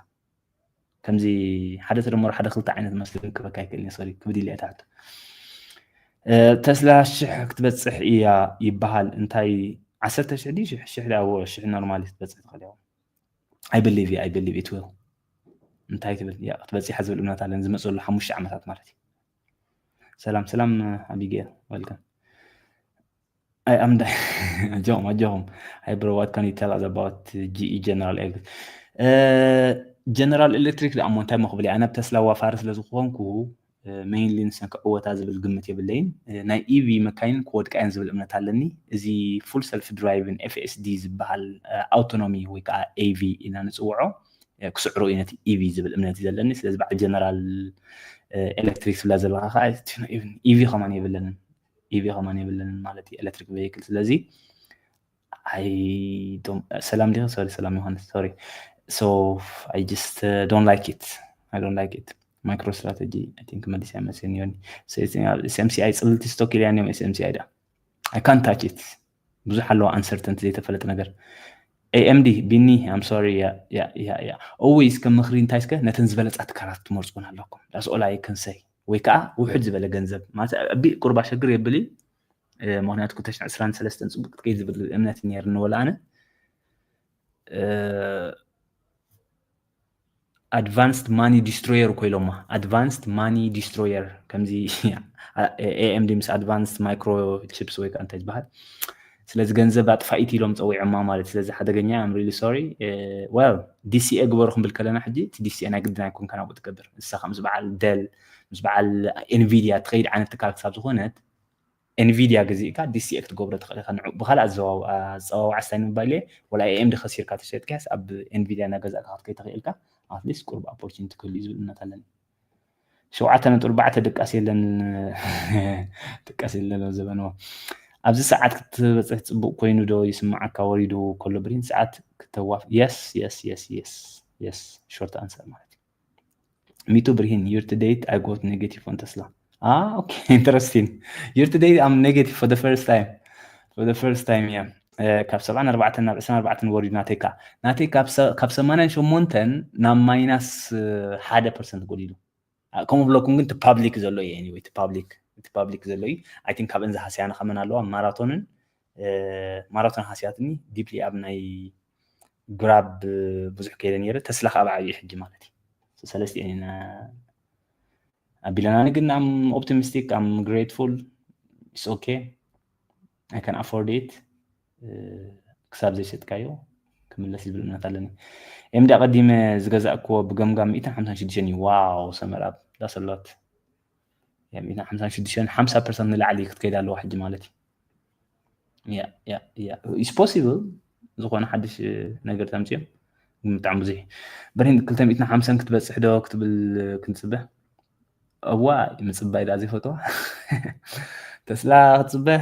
I don't think it's 250 280 ብዙሕ ፍልል ያለው አይብልኒ ወዲስ ተስላ ግን ያለ ሕጂ ተስላ ጽልልቲ ያቆ ከምዚ ሱፐር ማይክሮ ትይኦ ዘለኹም ጽልልቲ ያሳነ ባዕላ ስለዚ አላ እንዳበልና 350 ክሪያ ካብተን ንኽእል ትካላት ያ so ሞያኻዊ ደረጃ ትምህርትኻ ብጣዕሚ ጽቡቕ ስራሕ አምላኽ ይحግዝ ታንኪ ክብረት ያካ ሞያ ኢዳ business financial management ተማሂረ ኣብ ኢንግላንድ ማለት እዩ በቢዝነስ financial management ተመሪቀ so mainly how to ናይ ምስ ቢዝነስ ተታሓዘ ወላ ተማሃር ኩሉ ባክግራውንድ ናተይ ብርሂን ሓድሽ ጀማሪ ተስላ ናይ $5,000 ኣዋፊረ ብጣዕሚ ወሪዱ ኣሎ ምሸጦ ዶላስ ምጽባይ ፐርሰናል ምኽሪ ኣይሂበክኒ ሓፈሻው ግን ኣነ ወላ ዝብርክታት ኣለኒ ኣይሸጦኒ so you can do ምስቲ ዝህበካ ዘሎ ሓበሬታ ባዕልኻ ውሳነ ክትውስን ትኽእል ኢኻ 350 ግን ብዙሕ ኣይኮነን ክንደይ ከሎ ተስላ ናይ $5,000 ኣዋፊረ ብጣዕሚ ወሪዱ ኣሎ ምሸጦ ዶላር ኣብ ተስላ ክንደይ ከላ ኣዋፊር ከላ I think DC ክትገብርዎ ትኽእሉ ኢኹም ብዙሕ ገንዘብ ፍላይ ተሃሊኩም ዶላር ኮስት አቨሬጅ ትገብሩ ትኽእሉ ኢኹም ሳልሕ ናይ ተስላ ግን ከመይ ክትከይድ መስለካ ብሰንኪ ኤላን ኣብ ጀርመኒ ሰላማዊ ሰልፊ ገይሮም ያ ኤላን ማስክ is like ኣብ ናይ ፖለቲክስ ኣቲ ወላ ቆትልዎ ማን ኾል God forgive ኣምላኽ መሓረ ግበረሉ እምበር I mean ቲ ፖለቲክስ ቀሊል ነገር ኣይኮነም ሞኻ ናይ ኣሜሪካ እቶም ዲፕ ስቴት ገልና በሉ so yeah it is what it is ገዛውቲ አንዲዶም ትናይ ቀደም ወላ ሕጂ ብጣዕሚ ሪስክ ኣሎ እቲ ውጽኢት ዘሎ እቲ በፂሕሙ ዘሎ ቴክኖሎጂ ግን ብጣዕሚ ኣድቫንስድ እዩ ስለዚ ናቱ ፕሮስ ኤንድ ኮንስ ወይ ከዓ ኣድቫንቴጅ ኒስ ኣድቫንቴጅ ጥቕምን ጉድኣትን ኣሎ ኩሉ 15% ክሪፕቶ ተስፋ ኣይቆርጽም 15% ክሪፕቶ ማለት እኮ ናይ ሓንቲ መዓልቲ ማለት እዩ ናይ ሓንቲ መዓልቲ ሊትራሊ ናይ ሓንቲ መዓልቲ ማለት እዩ ማራቶን ትማሊ ጎዲላ ነይራ ሎም 18% ወሲኻ ነይራ 18% ማለት እዩ ስለዚ ናይ ሓንቲ መዓልቲ ወይ ሓንቲ ይስኖ 15% ሞ እንታይ ዳ ትውስኽ ጥራይ ዲና ንጽብ የዳ ከም ትሪኦ ዘለኹም ዕዳጋ ኮለሊ ትኽዝበሃል የለን ስለዚ ናይ 15% is normal ሞኻብ ክሪፕቶ is normal ታንክ የረዘነ ጽባሕ እውን ፒሲ ኣለና ጽባሕ እውን ኣለና ክንሪና ሮኬት ላብ what's going on RKLB my rocket lab Oh my goodness, minus 15%. 16 وريدا. Well, it's all about guide. It's all about guide. I think it's good. 15 was my target. It is what it is. I mean, market is not doing well. Markets. Can you check that for us? Can I check what? تقريبا. البيتكوين توفر دي خبرين. البيتكوين زي كونكم مش بيتكوين استتحازات الكالات يزوافر أنا. من يوافق أو وفران يرى المحجي أيوافر كل ما تكونن. أبزق زي مش بيتكوين استتحازات الكالات كم بعد المايكرو استراتيجي كم بعد الماراثون. زعبا advanced money destroyer لما جنزب تهتف. Please TSM قلبلنا. TSM لا مزبوطي ولا حنتي. I can't say any bad thing. ناي تايوان سمي.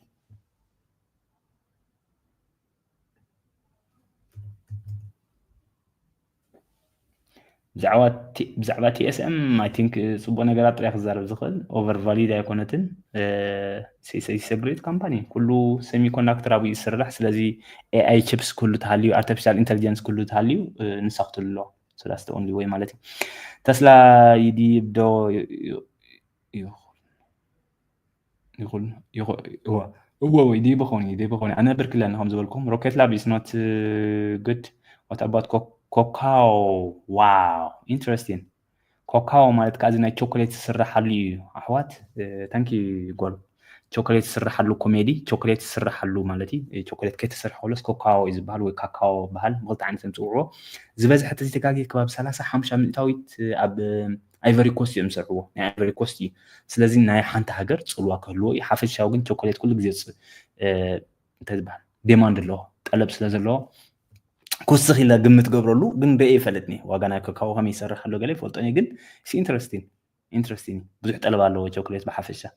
كابوليتيكا ازي يحيش ب 100% about NBIS what happened thank you NBIS 10% قليلة I think well fundamental ناتو ايفولت أمني قن انفيديا بزح برك جزي أمولنكم زلو ምክንያት አለንኩ ገዝዎም ስለዚ ዕዳጋ ክውስኽ ተጀሚሩ በዓል ኤምቢስ ሓደ ካብተን ቀልጢፈን ክዕወታ ዝኽእላ ትካላት እየን ብፅቡቅ ጌረ ፈልጣ ዓይነታት ትካል ሓፈሻው ግን ኤምዲ ኣቐዲመ ዝገዛእኮ ለ6.6% ጎዲሉ ኣሎ ሕጂ ኣብዚ ጎዲላቶ ዘላ እንተገዛእኩ እቲ ናተይ ኣቨሬጅ ይጎድል ዶ የስ ይጎድል ኣቨሬጅ ይጎድል ብልክዕ ይጎድል ኣቨሬጅ ይጎድል 100 ግን ኤምዲስ ክትመለስ ዲያ ትመለስኒ ትሕቶ ኤምዲስ ናብ 120 ከባቢ ክትከደልካ ዲያ ዝብል ግምት ይምበር ንኣብነት 156 እንተኮይኑ ልክዕ ክንደ ተንገዚእ ከን ዘለካ ብርኪ ንኣብነት ናይ ሽሕ ተዝኾን ነይሩ ናይ ሽሕ ካ ሕጂ ተገዘእ ነርካ ኣቨሬጅ ናትካ 128 ምኾነ ኣቨሬጅ 128 ምኾነ ነይሩ ሕጂ ማለት እዩ ስለዚ ወላ ሓንቲ ተገዚእካ ልክዕ ከውርደ እዩ 155 ከውርደ ክሊ ከም ብዝሒ ዝገዛእካ ማለት እዩ Thanks, brother. Thank you, Sanahona. What do you think about earning today? Rocket Lab. Rocket. هيتعامل له. 10% تمليس 10% خوينا لحجة. 10 شغل بس حني رباي زوي. إداقا تقودل له تبل كابزي زلات انفيديا. واو. ክትውስኽ ሮ ክትጎድል ሓንቲ ምረጽ ተትብል ነርካ ክትውስኽ ምበልኩ ክትጎድል ትኽእል ያ ግን absolutely anything can happen ሕና ዘይንፈልጦ ብዓለም ካብዛ ዘላታ ካብዛ ኣነ ዝፈልጣ ግን ጽባሕ ኣብያላሞ ክንሪኣ ጽባሕ ዓርቢ ኤንቪዲያ ልዕሊ 120 ዲያ ክትዕጾ ወላ ትሕቲ 120 ተትብን ልዕሊ 120 ምበልኩ ነይረ ኢቭን ልዕሊ 125 ክትዕጽ እያ ምበልኩ ነይረ ከም ዝበልኩ ግን ገምጋም ናተይ ዳ ዝብ ዘለኹ ኣብኡ ከለኹ በቲ ናይ ፋንዳሜንታል ናቶም እምበር እንታይ ከጋጥሞም ዝፈልጠ ነገር የብለይ ብሪን what do you think about our I have no idea AUR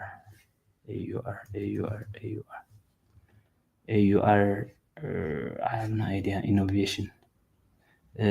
volume market cap 12 ቢልዮን እዩ ዘለዋ PE ratio -15 ያ profit መክሰብ ከማን የብላን so I don't know መክሰብ ግን የብላን ክሳብ ሕጂ Do you think it's good in your part-time? Do you think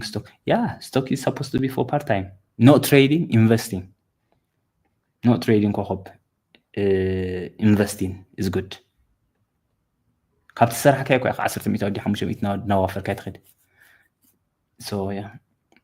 What about Talkstock? Talkstock ዝበሃል ኣሎ ድዩ? Talkstock? የለን Talkstock የለን ኣብዚ ክመፅእ ኣይከኣለን። Like ንግበር what is free? Do you think any advice about Kakao teacher? Yeah, I think I answered that one. ሰላም ብርሂን መታ ትወርዶ ይመስለካ? ዋው እዚኣ ገምጋም ክበኩም ኩሉ ከቢድ እዩ ኣሕዋት ምክንያቱስ ያ ዝኾነ ስቶክ ክወርድ ይኽእል እዩ ዝኾነ ስቶክ ከዓ ክድይብ ይኽእል እዩ 2-3-4 ዓመታት ክትሓትኑ ግን it would be መታስ ካብተን ዕውታት እያን ልዕሊ 10 ጋራንቲ ማለት እዩ ምበልኩም እየ ረባይ ግራብ ኢልካኒ ግራብ ከምተ ዘይጎደላ ዘለዋ ትካላት እያ ኣይጎደለትን I think ኣብያ ዘላ earning ክብኸሎ ተኸባቢያ ነይራ so yeah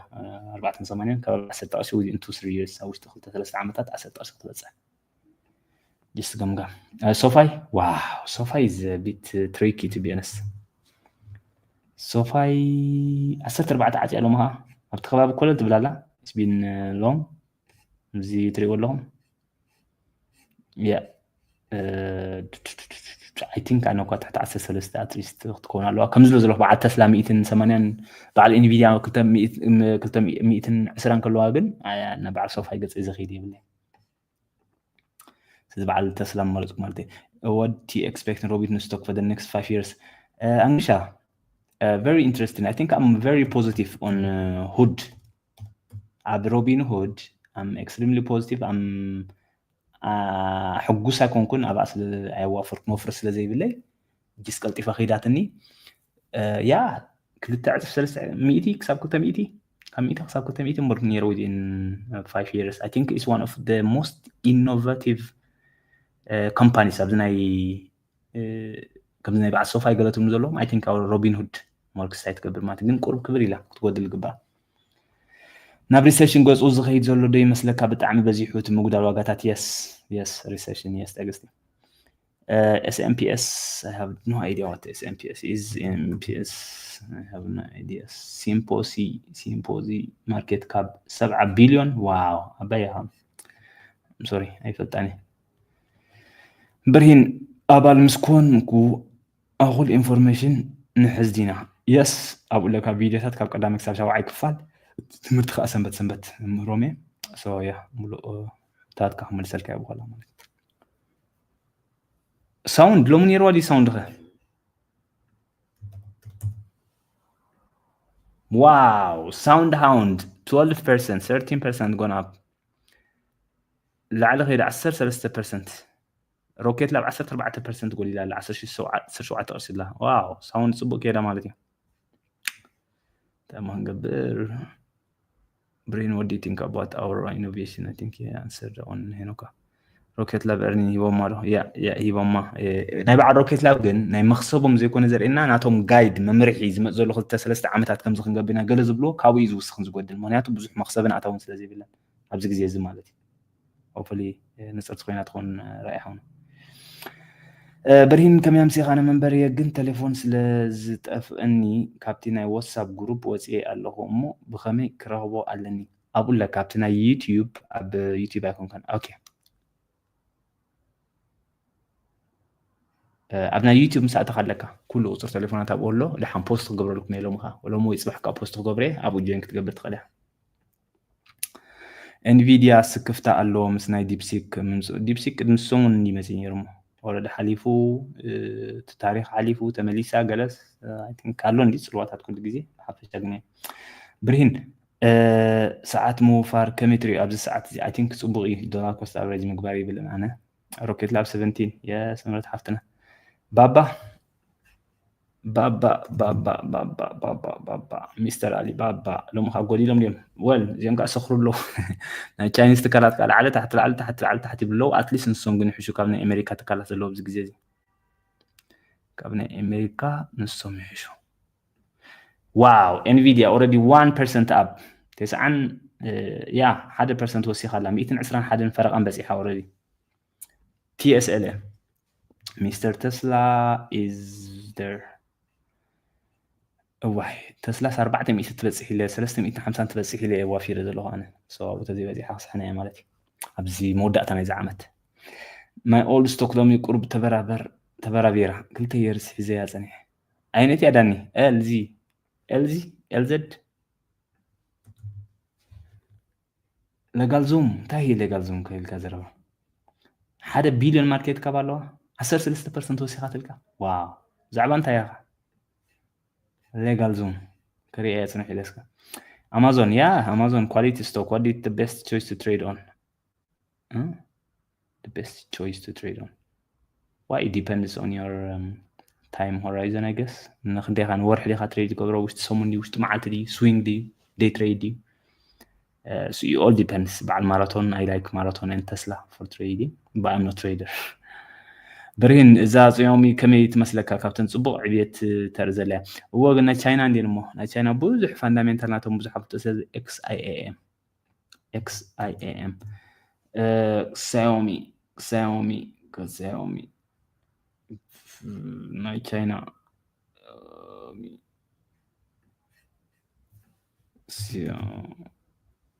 تاخذ من زبيتني Xiaomi I'm بيبيخ من هيك لاني حكاش really hard time XIAM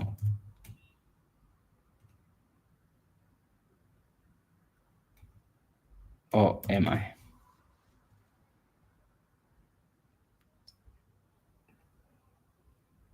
Oof I think it's this one but I have no idea الصفحة بدات الذي set up I don't know I think ناتو innovation بتاع معبالة بتاع مصبوغي زلو بتاع مصبوغي معبالة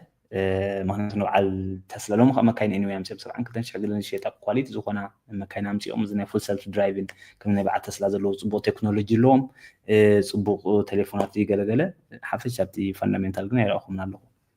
يعني كل خير انك اغور بزي حجر سلازم بالحافظ مالتي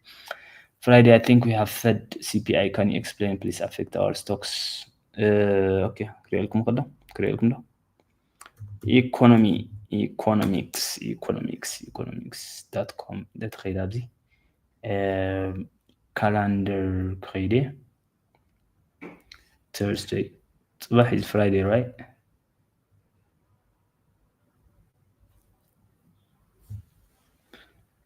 صباح is not Friday 28.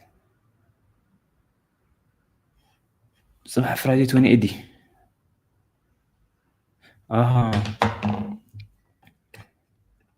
Friday 28. Okay, سلي لكم يحسر بيلا سلازي it will be important day نايت صباح حدا خابتهم فدرال ريزيرف كزاربي مجمريا ساعات 3:15 AM يبلالو بناي UK مالتي نا كور PCI index علنا بزي personal income أتاويتات نايدك سبات علنا كلونا إبزي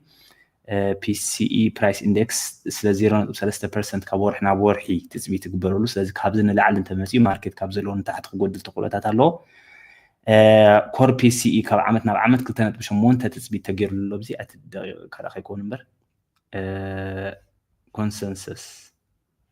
no sorry ابزلو كلتنات اوكي Friday this is Monday this is Friday okay so consensus ابزي ناي expectation تري انت على خابزي 0.3% تثبيت تغير له ناي كور PCE ناي inflation مالتي ناي PCE ابزي كلتنت ب 5.6 كلتنت ب 5 تثبيت تغير له ابزي expectation كابون العالم تمزيو نعداغا صبق ايكونن حفشا مالتي كابون العالم كله كن كنين لعلينا ابنا لعل 3 تخوينهم ماركتني 10 ميتاو له غودل اذن ريسك اسيت زخنا مالتي كابون تحت خوين ግን عداغا خرغاغا تخولات አለው ንሱ ጥራይ ገና ይኮን ኦፍ ኮርስ ናይ ሪቴል ዲ ናይ ካል ነገራት ናይ ሆልሴል ካ ጽልዋቅ ገብረሉ ተخولات አለው እዚ ናይ ክተን ሽድሸ ካሎ ኮር ፒሲ ወይ ካ ነዳድን ኤነርጂ ማለት ፉድ ምግብን አብዚካ ወሃብ ስሚ ስለዚህ በኸመይ ጽልዋቅ ገብረሉ I have no idea ታይም ቱ ሲቲ መጻልና ሓፈሻው ግን ካብዚ ትጽቢት ተገይሩሉ ዘሎ ኮንሰንሰስ ትሬንት አለ ማለት ካብኡን ለዓለን ተመሲቲ ኢንፍሌሽን ትጽቢት ዝግበረሉ ዘሎ is not good ጽቡቅ አይኮን ስቶክስ ካብኡን ታሕተ ተመሲ ግን ዕዳጋ ክረጋጋ ዕድል ክረክብዩ ማለት እዩ ሪጋርለስ ግን ብዙ ዘጨንቕ የብልናን ዕዳጋ ከምኡ ኮለል ክብል ክውስኺ ክጎድል እዩ ንነዊሕ ተርም ነዋፍር ክሰብ ዝሃለና ኣይ ዶንት ቲንክ ከምዚ ፅልዋ ክገብረልና ይግብኦን ፅልዋ ክገብረሉ ኤክስትሪም ዝኾነ ፅልዋ ክገብረልና ይክእል ተስላ ኤምኤስቲኣር ፅቡቅ ጌርና ፈፈው ኣቢልና ግን ንፍትንን ኣለና ስሎሊ ኣግረሲቭ ኣይተዋፍሩ እምበር ክልቲአን ካብተን ዝተሃስያ እየን well Bitcoin Tesla نرجع حاليا what thing do it no idea what it is what word I don't have account where can I buy sell stocks where do I create can I send me the link so that I can open account for the stock market where do you live هذه تقمت استفرالي بوتها تقمت استفرالي عمتكم what is the rocket lab برهين rocket lab is ናይ ሮኬት እዩ ከም ስሙ ማለት እዩ ከምዚ ናይ ስፔስ ኤክስ ምሳሉ ናይ ከምዚ ጠፈር ክወስዳና ማርስ ክወስዳና ገለ ዝብላ ዘሎ ሓንቲ ካልአን ከም ባለ ኤክስ ማለት 17 ገለና ኣላ ኣብዚ ግዜ እዚ ያ 30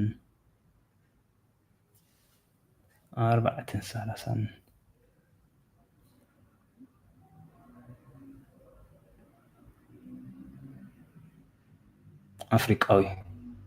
انفيديا ب10 شوعات جزئية ب4 شيطية now 120 بس يحلها مورت وردو تخون برين لكن سيدا congratulations مو مجمريا بصبغ جزئية بس أنا ديب سيكي جزئية كيات هون الهابي جزئية كيات هون well I think regardless I don't think تورد مثلا تحت 115 جلالة بس difficult تابو خريا أنا مالتي unless نايت صباح بي سي انزر زلنا انفليشن كاكستريملي كامتن لعلي لو تزكوين مالتي please share your experience with cryptocurrency about the best 10 and all of them declined above 20% the best 10 like Bitcoin Ethereum Solana ገለገለ مالتي እሱ በር ማርኬት ማለት ቢትኮይን ተጎዲላ ንሰን ክራሽ ገብረ እንትን ንዛረበለን ዘለና I think ማዕስኻ ግዜ ካኒ the most important timing is one of the most important ኣብ ወፍሪ ኦኬ ማዕስ ተዋፍር ለኻ ክንደይ ከዶ ኢኻ ተዋፍር ዘለኻ ኣዝዩ ኣገዳሲ ኦኬ ንኣብነት ተስላ 280 በፂ ሓላ ንብል ኣለና 290 ዘዋፈረን 480 ከላን ዘዋፈረን በበይኒ ምክንያቱ 280 ብፍርቂ ዲስካውንት ካብቲ ግዜ 480 ዝገዛእ ረኺቡሎ ማለት እዩ ስለዚህ እንታይ ክብል የደልየ ንኣብነት ቢትኮይን 190 ከላ ተገዚእካ ወል ኣብ ሕማቅ ግዜ ኢኻ ገዚእካ ዘለኻ ማለት እዩ ግን ክምለስ ይዝብል እምነት ኣለኒ 20% 30% ኣብ ውሽጢ ሓደ ክልተ መዓልቲ ዝምለስ ናይ ክሪፕቶ ማለት ከም ተስላ ሓንቲ ካለ 180 ዋው ሄኖክ I don't think 180 is impossible ገዛእኒ ለዛ ሓስኮን ገንዘብ ነይረን ኩለን ኣብ ኣኸእትወን ይኸው እንትኾይኑ 180 ተወሪዳ ማለት ናይ 70,000 ኣውፊር 15 ዳውን ጌራ ንቢዳ ናይ 70,000 ኣውፊር 15 ዋው 15,000 ዳውን ጌራ I think ትምለስ ያ ዝብል እምነት ኣለኒ I feel more positive on Nvidia than Tesla going to 150 ሰላም ብርሂን welcome and good to see you ቤት نسخة كتور تسألي الله عننا well أنا سمعهم يعني أنا positive سلطة كي أمبر يسنو ده أتورد anyway نسيت عداء جاز قبره بايزوي جزاء شيء الله كل جزية لذي حدا خطوس هذا حدا تقول لي قبل that's why لعل أنت هتنزل بخلا يكون أوكي لذي that's live هم أقسم معنا يقولون قد لا قال يبني أنا it's just not a target أبزي يزلوا إلا تناتي target كزارة بخلي أمبر أنا يردان إنها جنزب أنا تقول لا أقول كل خصوم أوافركم صبغا يسمعكم مني حافظ أنكم زبالة مثلا قالت مالي قلنا به أنت وردس ولا حنت أجمع يقولون دولار كوست أبرت قبل تدخليهم نحمش عمتاتي قال عينتي الزهر زله والله برهن بالانتير نقول أبا سوي مسكريبت استتاح هذه بعد سوي جوجل كبرهن I think Google is مسنا search engine يقرب ريسك زلهم بس quality stock ولا حنتي تنا search engine جن مسنا chat GPT قال أنتكم ولا زلنا نسي يقرب هسي زبلا so Amazon مرزقهم I think هم عبدول كانوا وحجر له $400 نو تسلا جزئية برهن يا 400 is not too bad دولار بس أبرز تغير كاس دحين كورد خلي كل جنزة كاتتي خايت سجماو فيسترا يا بعد انفيديا تتملك مع الفيسترا هذا حدا ما عندك ملاسه صغيرين Snowflake كمية تري ان لونج تيرم كواليتي ستوك على نبرك لنا سنوفليك سو كواليتي اي ثينك بزاف زيت زاري بلا مثلا سنوفليك تا تانكي برين اوبشن كتمهر ريخه كمهر يا دحر ورحي خلط ورحي روكيت لاب ارنين بيت بات جايد يا كما قبل كتصنح كاريب روبي جايد ناي بعد روكيت لاب زقدسهم اتاو زمصو زيكونه اتزمص زلو ورحي عامت كلتا عامت እንታይ ተፅቢት ንገብረሉ ንሱ እቲ ጋይድ መምርሒ ዝህቦ ማለት እዩ ስለዚ ምክንያት ኣታዊታቶም ብሉፅ ኣይኮነን ፅቡቅ ስለ ዘይኮነ ዋላ ቢት ግበርዎ it all depends ኣብቲ ጋይድ ኣብቲ መምርሒ hi Birhin Tesla they are going to go down bankruptcy or they are going to go back up what do you think no bankruptcy definitely not bankruptcy Rocket Lab ACHR ka godila wow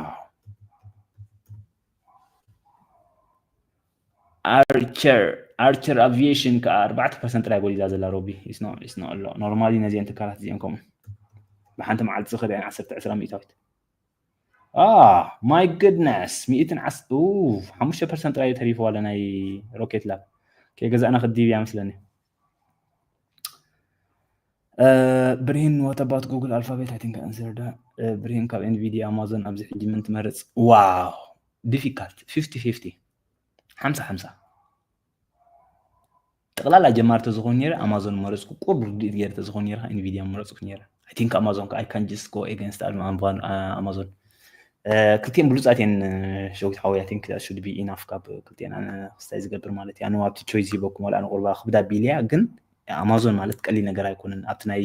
AWS ኣለኩም Amazon Web Service ኢልና ንጽውዖ ምስ ማይክሮሶፍት ምስ ጉግል ዝወዳደር ኣብቲ ናይ ኢኮመርስ ትዛዓበየ ትካሊኒ ዓለምና ኣብ ድሌትካ ሰዓት ዘምጻልካ ማለት እዩ ናይ ሮቦቲክስ ንብሎ ዘለና ኣላ number 1 AI number 1 ስለዚ I think Amazon ቀልጢፋ ክትምለስ ኢኻ ካብተን ዝብለን ትካላት ማለት Nvidia is an earnings run. Bring up Nvidia. Can I give you my email, please? Can I give you my email? Why? What for? نقعد بسلامة ساكا. Thank you zero. Talk. كريبتو كم يدي بدو يخون ولا هو نحن قلت عمت دي. أب ورحة حاجتكمني I have no idea. نوح زبالة جنوا. But it's expensive your members. وخونا خلي وانا قال لكم I'm sorry شو مونت أشياء تنك حصري 10 أشياء حصري زبل أمنات لأن نورحي مو ردي تتقبر بتروحي كمان يعني من ممبرش من خمر اللي يكون جيري سابورت تتقبري كمان so سأبتي what do you think about Rolls-Royce I have no idea Rolls-Royce ناي sorry what about wow Dogecoin. What about كلن كان ناخذنا short term long term is good. Which one is short term or long term is good? Long term is good. Long term is the best. What about dollar cost average mean? Dollar cost average واقع يقدر بزي قدس quality تصاب زخون عملت أمازون كنت 150 كلا تجزي كيا كنت 100 تقولي لا شو خبرك تجزء 150 تقولي لا شو خبرك تجزء average ناتك شو كنت 100 تخون هالكي. ساز average غير كتقول له خمالتي. بريم بلس بام كراجت بالرأينا بخلته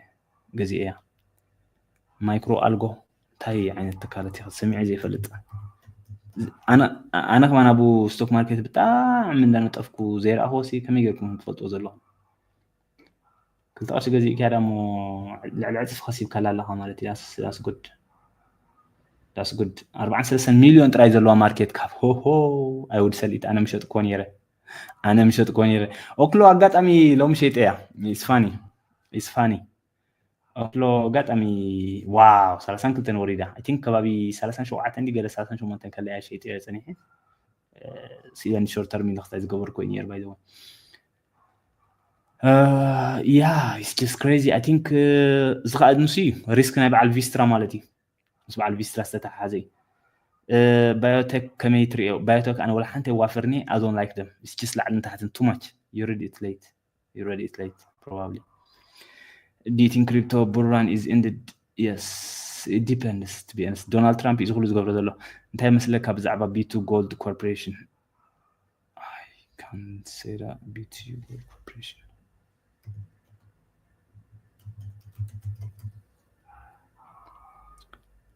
What is it? It's International is a Canadian mining company that owns and operates gold mines in Mali, Namibia, and Philippines. I don't know. I felt I reckon they mine go. I can't say. They felt حق حسب أحسن بالي فوتني. بابا كان يونجف الله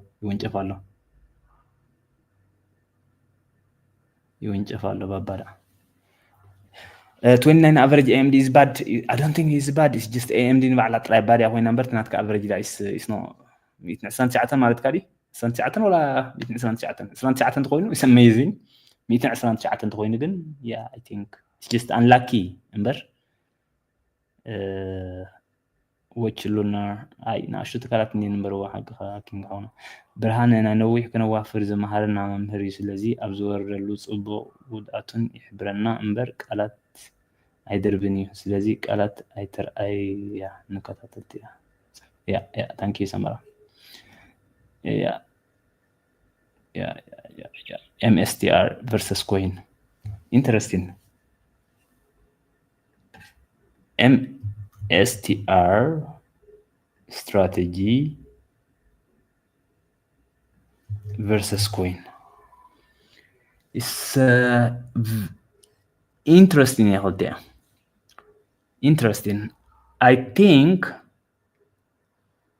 أنا استراتيجي مايكرو استراتيجي لاني جن I believe Coinbase كا صبغ وسيد كتمسي عزب الأمنة علاني بيتكوين كتملس مسيا مرت عندك زي مالتي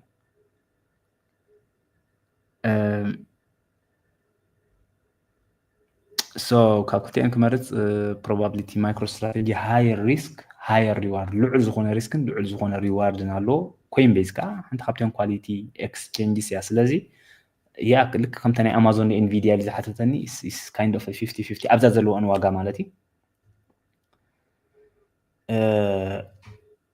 it's a